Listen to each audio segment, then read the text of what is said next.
I'm trying to put all these pieces together for the latest dynasty that we're seeing forming in Oakland right now. Well, I think Steve Kerr, what he brings is, one, he's incredibly organized in how he sees the game. And he's not trying to be when I played. He's actually, when we talk, and I talk to Steve, he actually has a sense of this generation of player. He can communicate. I think that is his strength, his ability to communicate with this generation of player. What Steve has done is allowed these players and encouraged these players to be who they are. Draymond Green, he encourages Draymond to be Draymond Green. He encourages Steph Curry. He encourages Clay.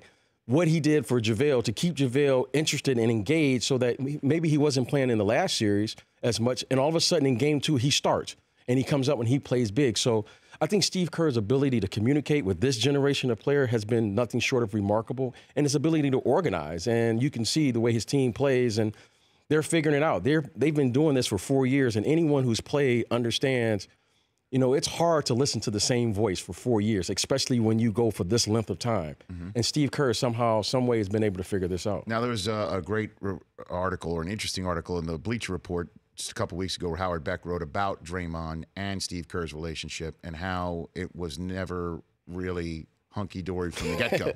Right. that there had to be the moment in the locker room in Oklahoma City between Kerr and Draymond arguing with each other. How did that all come about from your perspective, B.J. Armstrong? Well, and watching it, listening to it, and obviously working with Draymond. So I heard Draymond's perspective, and I heard Coach Kerr's perspective. And the thing is, Steve is very, very intense. He looks kind of laid back. You would never sense that. I think him and Draymond are more similar than they probably will let on. And it was just an opportunity for them to see each other and see each other for who they are. They're both incredibly competitive. Second, they are stubborn. Both are very, very stubborn. And I thought that situation where they collided, if you will, or they had this argument, was really for them to see an opportunity of how much each other they want to win. It all came down to wanting to win. And those two, they butted heads there. But at the same time, I think there was a respect factor saying, why are we doing this? And they were only doing it for they wanted the same thing, which is they wanted to win. They wanted to win badly, and both of them are very stubborn. But I think that situation has allowed their relationship to move on and really flourish here in the future. And I think they've come to realize that, you know what? We're actually the same person, and I think they have a great relationship now. Is Draymond Green occasionally needing to be cooled down in the business world, the business side of things, in the same way that you see the coach needing to have him pump his brakes for this competitive? I think, Rich, if you calm Draymond Green down, I don't think he's Draymond Green. You have to allow him to be who he is. And that is who? That is the one who's always pushing the envelope. What he is his basketball IQ is off the charts. I mean, he's like a basketball savant. He knows not only his position, he knows what's going on the entire floor. He is perhaps one of the smartest players I've ever been around. I don't care which generation. When you talk basketball with Draymond Green, you better know what you're talking about, because he knows the plays, he knows the referees, he knows the coaches, he knows everything that's going on the floor. And when you talk to him about basketball, he can go on and on and on and on. He loves the game.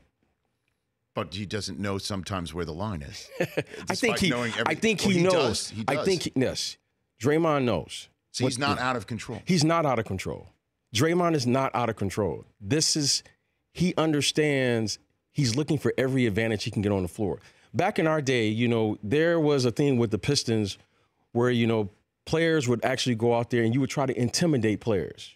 There was gamesmanship within the game. Mahorn, Lambeer, that sort of stuff. Mahorn, Lambeer, Isaiah Thomas.